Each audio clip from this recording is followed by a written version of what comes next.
Bonjour, dans cette vidéo, on va travailler cet exercice sur l'étude d'une fonction rationnelle. Je vous propose d'arrêter la vidéo et d'essayer vous-même de le travailler tout seul avant de regarder la solution. La fonction f de x est égale à moins 2x exposant 3 plus 2x exposant 2 moins 6x moins 3 sur 2x au carré. Cette fonction est définie sur l'intervalle moins l'infini 0 union 0 plus l'infini. Bien sûr, il faut que x soit différent de 0. Et on pose CF, la courbe représentative de la fonction f, dans un repère orthonormé OIJ. Tout d'abord, on a dans la partie A une fonction auxiliaire, g de x, qui est égale à moins x exposant 3 plus 3x plus 3. On va étudier cette fonction, et le but de cette partie est de déterminer le signe de la fonction g de x. Et dans la deuxième partie, on étudie la fonction f, ou bien la fonction principale, et bien sûr, dans la question 4, on va utiliser le résultat de la partie A pour dresser le tableau de variation de la fonction f. Commençons par la première question de la partie A. Dresser le tableau de variation de la fonction g.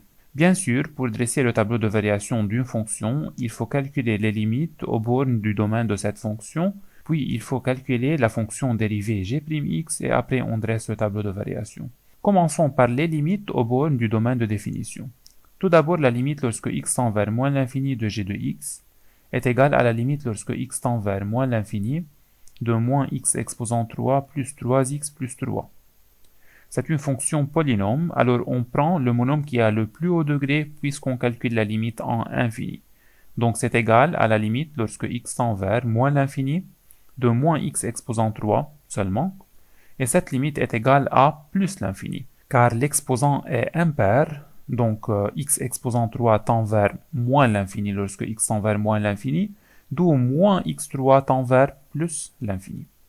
De même pour la limite lorsque x tend vers plus l'infini de la fonction g de x, c'est égal à la limite lorsque x tend vers plus l'infini de moins x3 plus 3x plus 3, et c'est égal à la limite lorsque x tend vers plus l'infini de moins x exposant 3, le monôme qui a le plus haut degré, et cette limite est égale à moins l'infini, car x3 tend vers plus l'infini, alors moins x exposant 3 tend vers moins l'infini. Calculons maintenant la dérivée de la fonction g, g'x. G'x est égal à moins 3x au carré, qui est la dérivée de moins x exposant 3, plus la dérivée de 3x, qui est 3, plus la dérivée de 3, qui est 0. Donc c'est égal à moins 3x au carré, plus 3. Maintenant, il faut déterminer le signe de g'x, qui est un polynôme du second degré. Ce polynôme admet deux racines réelles distinctes. Regardons, moins 3x au carré, plus 3 égale à 0, si 3x au carré égale à 3, donc si x au carré est égal à 1. Donc on a x égale à moins 1 ou x égale à plus 1. Donc le signe de cette expression, on peut le déterminer en utilisant le cours de ce chapitre, trinôme du second degré. Donc maintenant, on peut dresser le tableau de variation.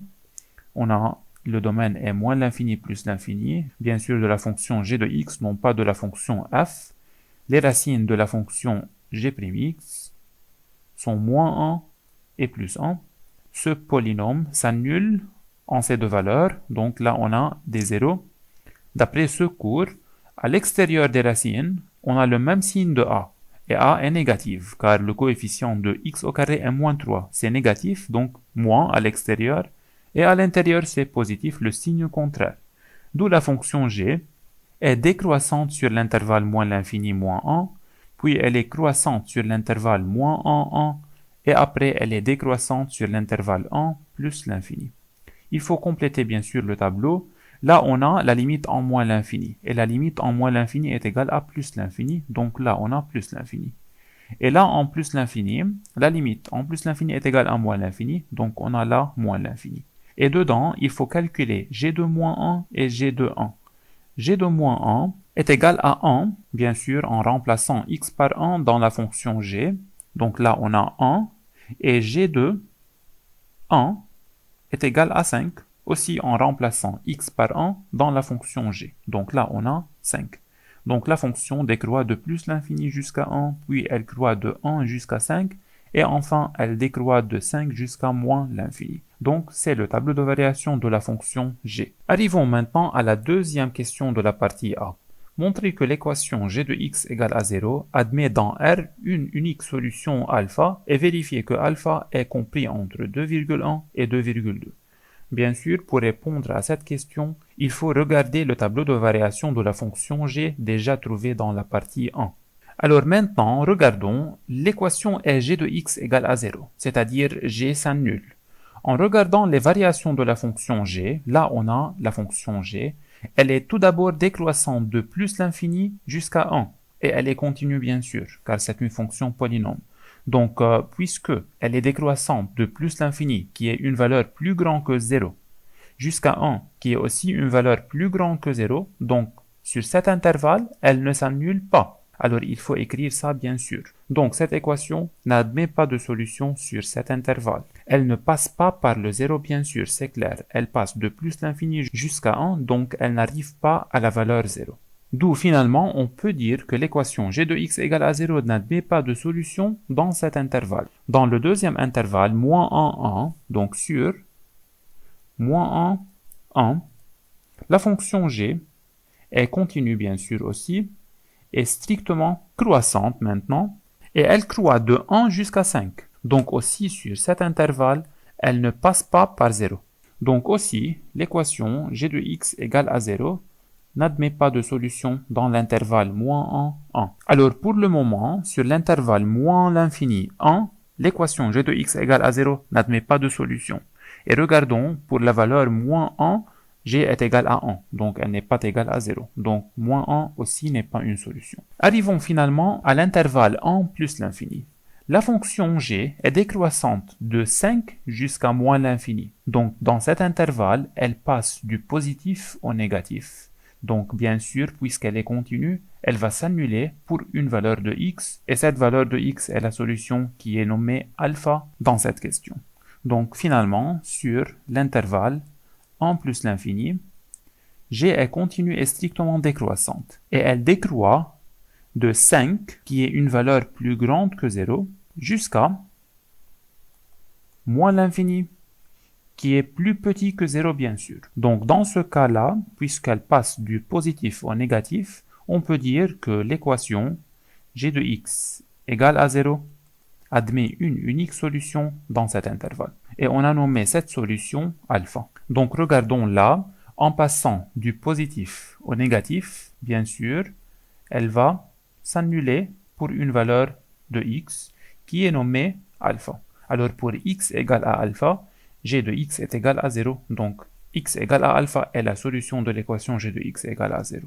Donc finalement, sur l'intervalle R, donc sur R, l'équation g de x égale à 0 admet une unique solution alpha. Et finalement, pour vérifier que alpha est entre 2,1 et 2,2, donc entre 2,1 qui est plus petite que alpha et 2,2 qui est là, bien sûr, puisque en alpha, la fonction est égale à 0, alors il faut calculer g de 2,1 et il faut que cette valeur soit positive, car on est plus petit que alpha, et il faut calculer aussi g de 2,2 et il faut que la réponse obtenue soit négative. Donc calculons g de 2,1 et g de 2,2 et on obtiendra une valeur positive et une valeur négative. Bien sûr, vous pouvez trouver ces valeurs en utilisant la calculatrice. Donc maintenant, on peut déduire que alpha est comprise entre 2,1 et 2,2. Donc maintenant, on a un encadrement pour la valeur ou bien pour la solution alpha. C'est entre 2,1 et 2,2. Arrivons maintenant à la troisième question de la partie A. Déterminer le signe de la fonction g sur R bien sûr. Regardons aussi, dans cette question, on va utiliser le tableau de variation de la fonction g. Et sur ce tableau de variation, la valeur alpha se trouve là, qui est la solution de l'équation g de x égale à 0. Donc maintenant, pour déterminer le signe de la fonction g, il faut commencer de gauche à droite. Tout d'abord, la fonction g était positive, car elle commence du plus l'infini. Donc c'est positif. Et elle est décroissante jusqu'à 1. Donc sur cet intervalle, elle est toujours positive. Et 1 est aussi positive. Et dans l'intervalle moins 1, 1, elle croît de 1 jusqu'à 5, donc bien sûr aussi elle prend des valeurs positives. Et le 5 est positif aussi. Et dans l'intervalle 1 plus l'infini, elle décroît de 5 jusqu'à moins l'infini. Donc elle va s'annuler pour une valeur qui est déjà connue et cette valeur est alpha. Donc, elle est décroissante, elle est positive, elle est positive, elle est positive. En alpha, elle est égale à 0. Après alpha, elle continue à décroître et elle devient négative et elle décroît jusqu'à moins l'infini. Donc là, elle est négative après le 0, bien sûr, pour arriver au moins l'infini qui est négatif. Donc sur l'intervalle moins l'infini plus l'infini, on remarque que sur toute cette partie, qui est de moins l'infini jusqu'à alpha, la fonction est positive. Plus l'infini jusqu'à 1, après elle arrive à 5, et elle décroît jusqu'à 0. Donc elle est positive. En alpha, la fonction g est égale à 0, et sur l'intervalle alpha plus l'infini, elle est négative. Alors, c'est le signe de la fonction g en utilisant le tableau de variation de cette fonction. Alors écrivons ça. G de x est strictement plus grand que 0 sur l'intervalle, ou bien si x appartient à l'intervalle moins l'infini alpha. Ouvert bien sûr car on a plus grand strictement que 0. Et g de x est égal à 0 si x est égal à alpha. En alpha, exactement, la fonction g est égale à 0. Et g de x est plus petite que 0 si x appartient à l'intervalle alpha plus l'infini. Donc c'est le signe de la fonction g. Arrivons maintenant à la partie b et commençons par la première question. Calculez la limite de la fonction f de x lorsque x tend vers 0 moins et lorsque x tend vers 0 plus, et il faut déduire une asymptote petit d à la courbe CF. Commençons par la limite lorsque x tend vers 0 moins de f de x. C'est égal à la limite lorsque x tend vers 0 moins de cette fonction f, et puisqu'on calcule la limite lorsque x tend vers un nombre, alors on remplace x par ce nombre. Au numérateur, on a là 0 et 0 et 0, moins 3, donc il nous reste seulement moins 3 au numérateur, et au dénominateur, on a 2x au carré. En remplaçant x par 0 moins, avec le carré, elle devient 0 plus, et multiplions par 2, donc c'est 0 plus. Et moins 3 sur 0 plus, c'est égal à moins l'infini. Ils sont deux signes différents. De même pour la limite lorsque x tend vers 0 plus de f de x, c'est égal à moins 3 au numérateur aussi, et au dénominateur aussi on a un 0 plus, donc c'est égal à moins l'infini encore. D'où, d'après ces deux limites, on peut déduire, puisque les limites en un nombre sont égales à infini, alors on peut déduire que x égale ce nombre, donc 0, est une asymptote verticale à la courbe CF. Et cette droite, elle est nommée petit d. Donc la droite petit d qui a pour équation x égale à 0 est une asymptote ACF, et cette droite est l'axe des ordonnées. Bien sûr, x égale à 0, c'est l'axe des ordonnées. La deuxième question, calculer la limite lorsque x tend vers moins l'infini et plus l'infini de f, et montrer que la droite grand D, qui est l'équation y égale moins x plus 1, est une asymptote ACF. C'est une asymptote oblique. Donc commençons par les limites en infini. La limite lorsque x tend vers moins l'infini de f de x. C'est égal à la limite lorsque x tend vers moins l'infini de cette fonction, qui est une fonction rationnelle. Maintenant, on calcule la limite en infini, non pas en un nombre. Donc on peut prendre tout simplement au numérateur le monombre qui a le plus haut degré, et au dénominateur le monombre qui a le plus haut degré. Donc c'est égal à la limite lorsque x tend vers moins l'infini de moins 2x exposant 3 sur 2x au carré. Donc simplifions tout d'abord par 2 et par x au carré. Il nous reste la limite lorsque x tend vers moins l'infini de moins x. Et cette limite est égale à plus l'infini. Et de même, la limite lorsque x tend vers plus l'infini de la fonction f de x est égale à la limite lorsque x tend vers plus l'infini de la même fonction, donc de même, de moins 2x exposant 3 sur 2x au carré. Simplifions aussi, on obtient la limite lorsque x tend vers plus l'infini de moins x, et cette limite est égale à moins l'infini. Et maintenant, montrons que cette droite est une asymptote à la courbe CF. Pour démontrer qu'une droite grand D d'équation y égale moins x plus 1 est une asymptote à CF, il faut calculer la limite lorsque x tend vers moins l'infini et plus l'infini bien sûr, de f de x moins y de la droite, et il faut que cette limite soit égale à 0. Donc calculons tout d'abord la limite en moins l'infini de cette fonction. C'est égal à la limite lorsque x tend vers moins l'infini de f de x qui est cette fonction, moins y de la droite d, donc moins x plus 1, ou bien c'est plus x moins 1. Maintenant, faisons un dénominateur commun. Là, le dénominateur est 1, alors il faut multiplier le numérateur et le dénominateur par 2x au carré, qui est le dénominateur commun. donc fois 2x au carré, toute cette expression qui est x moins 1. Donc on obtient la limite lorsque x tend vers moins l'infini de le dénominateur est 2x au carré, le dénominateur commun. Au numérateur, on a tout d'abord moins 2x exposant 3 plus 2x au carré moins 6x moins 3. Et là, on a plus 2x au carré fois x, donc plus 2x exposant 3, et moins 1 fois 2x au carré, donc moins 2x au carré. Regardons au numérateur, on a moins 2x exposant 3 et plus 2x exposant 3, c'est égal à 0. On a aussi 2x au carré, moins 2x au carré, c'est aussi égal à 0. Alors, il nous reste moins 6x moins 3 sur 2x au carré. Donc, c'est une fonction rationnelle. Et on calcule les limites en moins l'infini.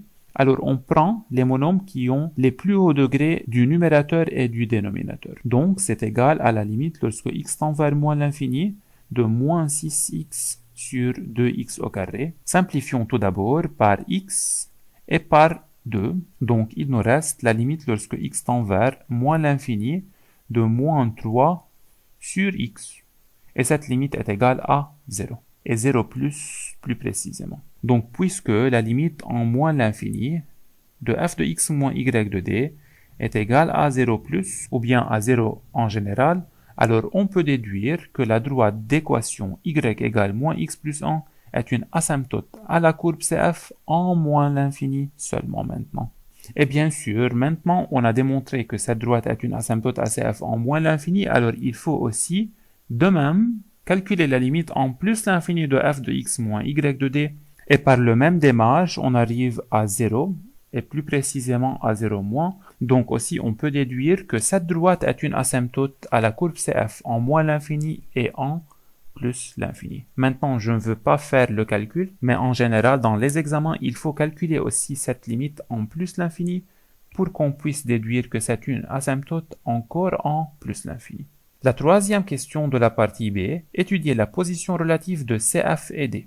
Pour étudier la position relative de deux courbes, il faut calculer leur différence et il faut étudier le signe de leur différence. La courbe CF est représentée analytiquement par f de x et la droite grand D est représentée analytiquement par y de la droite D. Alors il faut calculer f de x moins y de la droite D. Et c'est déjà calculé. Dans cette question, f de x moins y de d est égal à moins 6x moins 3 sur 2x au carré. Et faites attention, on prend cette expression-là, et non pas cette expression, là où on a pris les monomes qui ont le plus haut degré. Donc f de x moins y de d est égal à moins 6x moins 3 sur 2x au carré. Et maintenant, il faut étudier le signe de ce quotient, qui est égal à f de x moins y de d. Dans ce quotient, le dénominateur est toujours positif. C'est 2x au carré, donc c'est toujours positif. Alors le signe de ce quotient dépend du signe du numérateur seulement.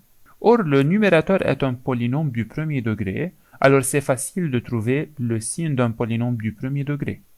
La racine de ce polynôme, moins 6x moins 3 égale à 0, si moins 6x égale à 3, donc si x égale à moins 1 demi. Donc la racine de ce polynôme est x égale à moins 1 demi. À droite de la racine, ce polynôme prend le même signe de a, et à gauche, il prend le signe contraire. Donc regardons, on peut dresser un petit tableau de signes de ce polynôme, moins l'infini et plus l'infini, le polynôme moins 6x moins 3, bien sûr ce polynôme est défini sur moins l'infini plus l'infini, comme un polynôme. Donc il s'annule en moins 1 demi, donc c'est égal à 0 là. À droite, il prend le même signe de a, qui est moins 6, donc c'est négatif, et à gauche le signe contraire, donc c'est positif. Donc si x est plus petit que moins 1 demi, ce polynôme est positif, donc f de x moins y de d est plus grand que 0, donc on peut déduire que la courbe est au-dessus de la droite. Regardons, il faut écrire ça. Donc si x appartient à moins l'infini, moins 1 demi, f de x moins y de d, ici il faut mettre alors, f de x moins y de d est plus grande que 0, donc la courbe CF est au-dessus de la droite D. Sur l'intervalle, moins 1 demi plus l'infini. Mais bien sûr, il faut faire attention que le domaine de définition est R moins 0. C'est moins l'infini 0 union 0 plus l'infini. Et le 0 se trouve dans cet intervalle. Alors, il faut enlever cette valeur. Donc, il faut écrire sur l'intervalle moins 1 demi, 0, union 0 plus l'infini, la fonction f de x moins y de d. Ici, on a grand D, non pas petit d. Donc, f de x moins y de d est négative, donc plus petit que 0. Donc, sur cet intervalle, ou bien sur cette réunion d'intervalles, la courbe est au-dessous de la droite. Et bien sûr, si x égale à moins 1 demi, alors dans ce cas-là, f de x moins y de d est égal à 0. Donc on peut déduire qu'on a un point d'intersection entre la courbe et la droite. Donc on peut dire que la courbe CF coupe la droite D en un point nommé par exemple I et qui a pour abscisse moins 1 demi. Et pour trouver l'ordonnée de ce point, on peut remplacer x par moins 1 demi dans la droite ou bien dans la fonction f. Car on a y égale à f de x, alors en remplaçant x par moins 1 demi, on obtient y qui correspond à moins 1 demi, ou bien dans la droite qui est moins x plus 1, donc en remplaçant x par moins 1 demi, on obtient y égale à 1 demi plus 1, donc c'est égal à 3 demi. Bien sûr, si on remplace x aussi par moins 1 demi dans la fonction f, donc si on écrit y égale à f de moins 1 demi, bien sûr c'est un calcul plus long, on obtient aussi 3 demi la même réponse, car le point I appartient à la droite et à la courbe, c'est un point d'intersection. Donc le point I a pour abscisse moins 1 demi et pour ordonnée 3 demi. Donc maintenant, on sait la position relative de la courbe CF et de la droite grand D. Quatrièmement, montrer que f'x est égal à g de x sur x exposant 3, puis dresser le tableau de variation de la fonction f. Commençons par le calcul de la dérivée f'x. C'est de la forme u sur v. Alors c'est égal à u'v moins v'u sur v au carré. Sur v au carré, c'est-à-dire sur 2x au carré, ou bien 4x exposant 4. Et au numérateur, on a tout d'abord u' fois v moins v' fois u. Donc moins v' fois u. U' c'est égal à moins 6x2 plus la dérivée de 2x au carré qui est 4x, donc plus 4x, et moins 6 la dérivée de moins 6x. Bien sûr, la dérivée de la constante est égale à 0. Donc c'est u'. Fois v, donc fois 2x au carré. C'est fini pour u' fois v. Maintenant, moins v' fois u. V' c'est la dérivée du dénominateur, donc c'est égal à 4x, et fois u, donc fois le numérateur, donc on a moins 2x exposant 3, plus 2x au carré, moins 6x, moins 3, et maintenant il faut développer et réduire. Donc tout d'abord, au dénominateur on a 4x exposant 4. Au numérateur on a moins 6 au carré fois 2x au carré, donc c'est égal à moins 12x exposant 4 bien sûr, 2 plus 2. Et après, plus 4x fois 2x au carré, donc c'est plus 8x exposant 3. Moins 6 fois 2x au carré, c'est moins 12x au carré.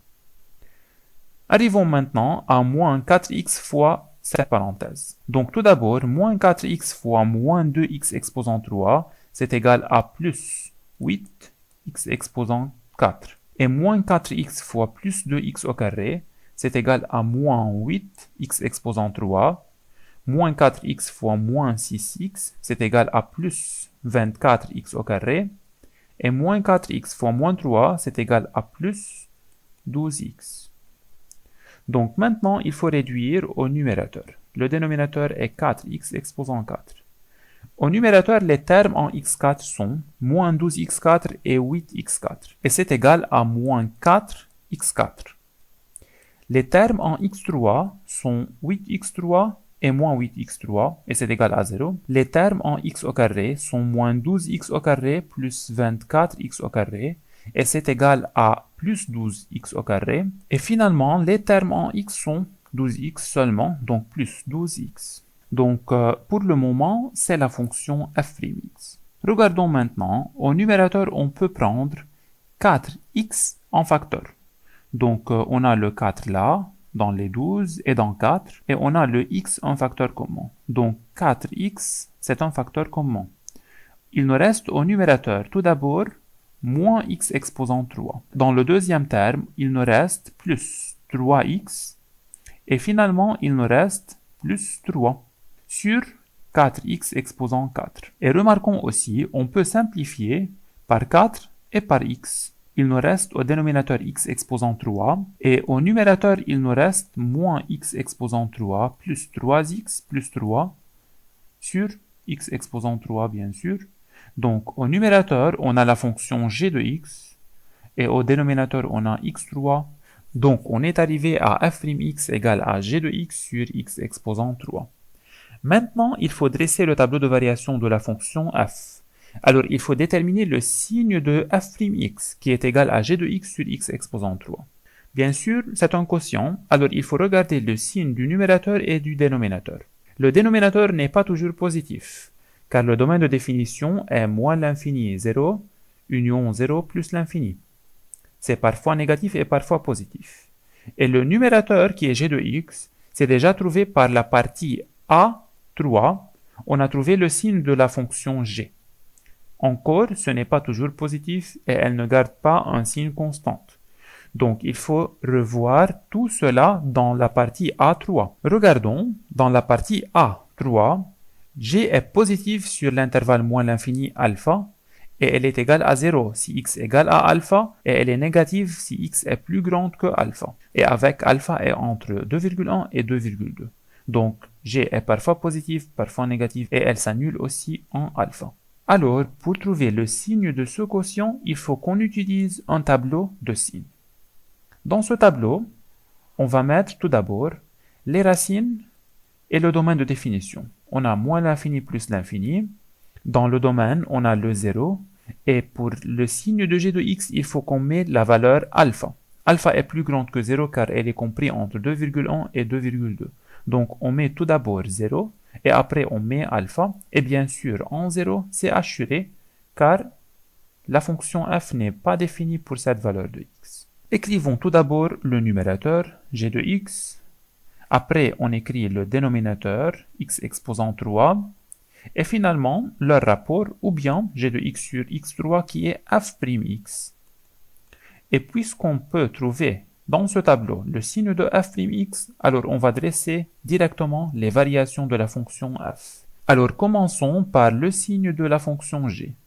Comme on a déjà vu dans la partie A3, si x égale à alpha, g de x est égal à 0. Si x est plus petite que alpha, la fonction g est positive, et après le alpha, elle décroît jusqu'à moins l'infini, donc elle devient négative. Donc c'est le signe de la fonction g, et on a utilisé bien sûr la partie A3. Et pour le signe de x exposant 3, c'est très facile, x exposant 3 s'annule en 0. Si x est plus grand que 0, donc si x est positif, alors x exposant 3 est aussi positif. Et si x est négatif, alors x exposant 3 est aussi négatif. Donc maintenant, le signe du quotient g de x sur x exposant 3 est, tout d'abord sur l'intervalle moins l'infini 0, c'est négatif, car le numérateur et le dénominateur sont deux signes différents. Sur l'intervalle 0 alpha, c'est positif, car ils sont de même signe, le numérateur et le dénominateur. Si x appartient à l'intervalle alpha plus l'infini, c'est négatif, car on a le numérateur et le dénominateur sont de signes différents, et en alpha, c'est égal à 0, car g, ou bien le numérateur, s'annule, donc le quotient s'annule. Donc c'est égal à 0. D'où finalement, les variations de la fonction f sont, sur l'intervalle moins l'infini 0, la fonction f est décroissante, car sa fonction dérivée est négative. Et elle décroît de la limite en moins l'infini jusqu'à la limite en 0 moins. Rappelons-nous, dans les questions 1 et 2, la limite en moins l'infini est plus l'infini. Et la limite en 0 moins est égale à moins l'infini. Regardons, dans la partie 1, la limite en 0 moins est égale à moins l'infini. Et dans la partie 2, la limite en moins l'infini est égale à plus l'infini. De même, là, dans l'intervalle 0 alpha, la fonction est croissante, puis elle est décroissante. Et pour compléter le tableau, là, il faut mettre la limite lorsque x tend vers 0 plus, car on est là plus grand que 0. Donc la limite lorsque x tend vers 0 plus de la fonction f était moins l'infini. Et là, il faut mettre la limite en plus l'infini de la fonction f, qui est égale à moins l'infini. Et là, on a x égale à alpha, alors cette valeur est f de alpha. Mais f de alpha, puisque alpha est compris entre 2,1 et 2,2. Alors pour le moment, je veux laisser f de alpha comme ça. Et on peut calculer une valeur approchée de f de alpha. Prenons par exemple, puisque alpha est entre 2,1 et 2,2, on prend par exemple alpha à peu près égal à 2,15. La valeur moyenne de 2,1 et 2,2. On remplace alors x par 2,15 dans la fonction f. Donc on trouve f de alpha à peu près égal à f de 2,15 et en utilisant la calculatrice, on peut dire que c'est à peu près égal à moins 3. Bien sûr, c'est une valeur approchée. Et on va se servir de cette valeur pour tracer la courbe représentative seulement. Et dans le tableau, on la laisse f de alpha. Donc maintenant, du tableau de variation, on peut remarquer que en 0, la fonction n'est pas définie et x égale à 0 est une asymptote verticale. Et avant le 0, on a une branche de la courbe qui est décroissante de plus l'infini jusqu'à moins l'infini. Et après le 0, on a une deuxième branche de la courbe qui est tout d'abord croissante et après elle est décroissante. Cette branche est continue. Arrivons maintenant à la cinquième question de la partie B. Déterminer les coordonnées du point A. Alors dans cette question, on cherche un point et ce point appartient à la courbe C. Et en ce point, la tangente ACF est parallèle à la droite D, déjà connue, qui a pour équation y égale à moins x plus 1. Alors il faut trouver le point de la courbe là où la tangente est parallèle à la droite grande D. Donc en ce point par exemple, on a une tangente qui est parallèle à la droite grande D. Et c'est la courbe CF bien sûr. Alors pour répondre à cette question, il faut commencer de l'hypothèse de la question.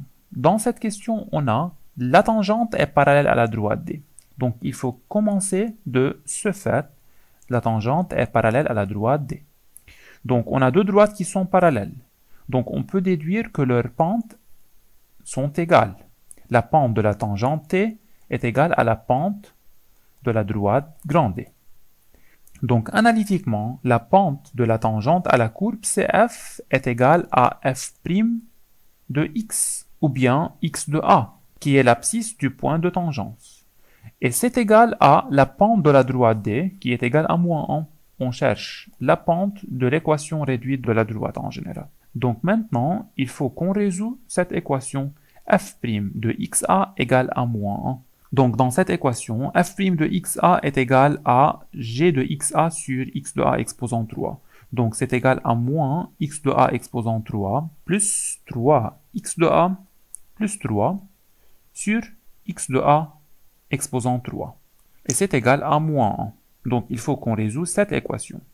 Faisons le produit des moyennes et le produit des extrêmes. On obtient alors moins x de a exposant 3 plus 3 x de a plus 3 est égal à moins x de a exposant 3. Là, on a moins x de a exposant 3 et moins x de a exposant 3 s'annulent. Donc, il nous reste 3x de a plus 3 est égal à 0, d'où 3x de a est égal à moins 3 et alors x de a est égal à moins 1. Donc, le point, là où la tangente est parallèle à cette droite, a pour abscisse moins 1. Et pour trouver l'ordonnée de ce point, on remarque que ce point appartient à la courbe CF, donc y de a est égal à f de x de a, donc c'est égal à f de moins 1. Et f de moins 1 est égal à 7 sur 2, ou bien 3,5. Donc le point A pour abscisse moins 1 et ordonnée 7 sur 2. Donc finalement, on peut déduire que en ce point, qui a pour abscisse moins 1 et pour ordonnée 3,5, la tangente à la courbe est parallèle à une droite donnée ou bien une droite connue. Arrivons maintenant à la dernière question de cet exercice. Tracez petit d, grand D, T et CF. Commençons alors par la droite petit d qui a pour équation x égale à 0. Alors c'est déjà tracé, c'est l'axe des ordonnées. Après, la droite grand D a pour équation y égale à moins x plus 1. Pour tracer cette droite, on a besoin de deux points. On prend alors pour x égale à 0, y est égal à 1, et pour x égale à 2 par exemple, y égale à moins 2 plus 1, donc y égale à moins 1. Donc abscisse 0 ordonnée 1, alors c'est le premier point, là où cette droite doit passer, et le deuxième point a pour abscisse 2 et ordonnée moins 1, donc c'est le deuxième point. Donc notre droite grand D doit passer par ces deux points. Et alors c'est la droite grand D. Et cette droite, bien sûr, est une asymptote à la courbe en moins l'infini et en plus l'infini. Arrivons maintenant à la tangente t. Pour cette tangente, qui est une droite, bien sûr, on n'a pas son équation. Mais on sait que cette droite est parallèle à la droite grande D et elle passe par le point A qui a pour abscisse moins 1 et pour ordonnée 7 sur 2. Alors tout simplement, on place le point A qui a pour abscisse moins 1 et pour ordonnée 1, 2, 3,5, donc c'est le point A. Et en ce point, on trace une droite qui est parallèle à la droite grande D et cette droite est la tangente à la courbe au point A. On peut la tracer comme ça seulement, ou bien on trace une droite normale qui est illimitée à gauche et à droite. Mais bien sûr, on va utiliser cette droite qui est la tangente T en ce point qui est le point de tangente seulement. Et finalement, pour tracer la courbe CF, on a besoin bien sûr du tableau de variation, alors je veux le recopier ici. Dans le tableau de variation, on remarque qu'on a un extrémum, ou bien un maximum, qui est le point d'abscisse alpha et d'ordonnée f de alpha. Donc le point d'abscisse alpha et d'ordonnée f de alpha est un maximum. Et bien sûr, aux extrémums, on a une tangente horizontale. Alpha est à peu près 2,15, donc c'est le alpha. Et l'ordonnée est f de alpha, on a dit que c'est égal à peu près à moins 3. Donc le point qui est le maximum se trouve à peu près là. Et en ce point, on a une tangente horizontale à la courbe CF, non pas une tangente oblique comme celle-là. Et c'est le point de tangence. On a encore quelque chose à remarquer. Dans une question de la partie B, on a déterminé la position relative de la courbe et de la droite, et on a obtenu un point I qui est le point d'intersection avec la droite grande D. Et ce point I a pour abscisse moins 1,5. Donc c'est le moins 1,5 et bien sûr c'est le point I qui est le point d'intersection de la courbe et de la droite. Et en plus, on a démontré que si x est plus petit que moins 1,5, la courbe est au-dessus, et si x est plus grande que moins 1,5, la courbe est au-dessous. Alors maintenant, on peut commencer à tracer la courbe représentative de la fonction f. Regardons tout d'abord de gauche à droite.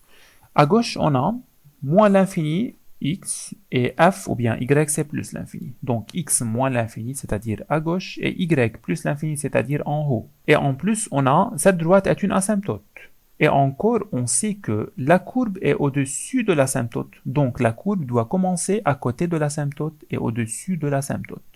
Et elle va décroître vers moins l'infini. Bien sûr, lorsque x arrive à 0. Et on a cette droite qui est l'axe des ordonnées est une asymptote. Donc elle va arriver là. Donc en allant de gauche à droite, on va passer par ce point, puis par ce point, et on va finalement arriver à l'asymptote qui est l'asymptote verticale. Donc on peut tracer la courbe maintenant facilement. Elle arrive à ce point, tangente, elle touche la tangente en un seul point, puis elle décroît vers moins l'infini. Elle va passer par ce point qui est le point I, et elle complète vers le moins l'infini avec une asymptote verticale qui est l'axe des ordonnées. Donc maintenant, on a tracé la première partie de la courbe qui correspond à l'intervalle moins l'infini 0. Là, on a x moins l'infini et x est égal à 0 là. Maintenant, on va tracer la deuxième branche qui correspond à l'intervalle 0 plus l'infini. Dans cet intervalle, si x 0 plus, si x est à droite de 0, y ou bien f de x est moins l'infini. Donc si x 0 plus, y moins l'infini, et on a bien sûr la droite y' y est une asymptote. Donc elle va commencer à côté de l'asymptote. Elle est croissante jusqu'au maximum. Donc elle est croissante jusqu'au ce point. Donc c'est facile, elle croît avec une tangente. Et après, elle décroît jusqu'à moins l'infini. Donc lorsque x tend vers plus l'infini, c'est-à-dire si x est à droite, y est en moins l'infini, donc y est en bas. Et on sait en plus que cette droite est une asymptote, et aussi on sait que la courbe est au-dessous de cette asymptote. Bien sûr, pour x est plus grand que moins 1,5. Donc elle va se terminer à côté de l'asymptote et au-dessous de l'asymptote. Donc elle arrive au maximum, puis elle décroît vers l'asymptote et vers moins l'infini. Alors maintenant, on a terminé la courbe représentative de la fonction f et remarquons qu'on a utilisé toutes les questions de la partie B. Alors pour tracer une courbe, il faut regarder toutes les questions de l'exercice et il faut utiliser les résultats de ces questions pour tracer la courbe représentative.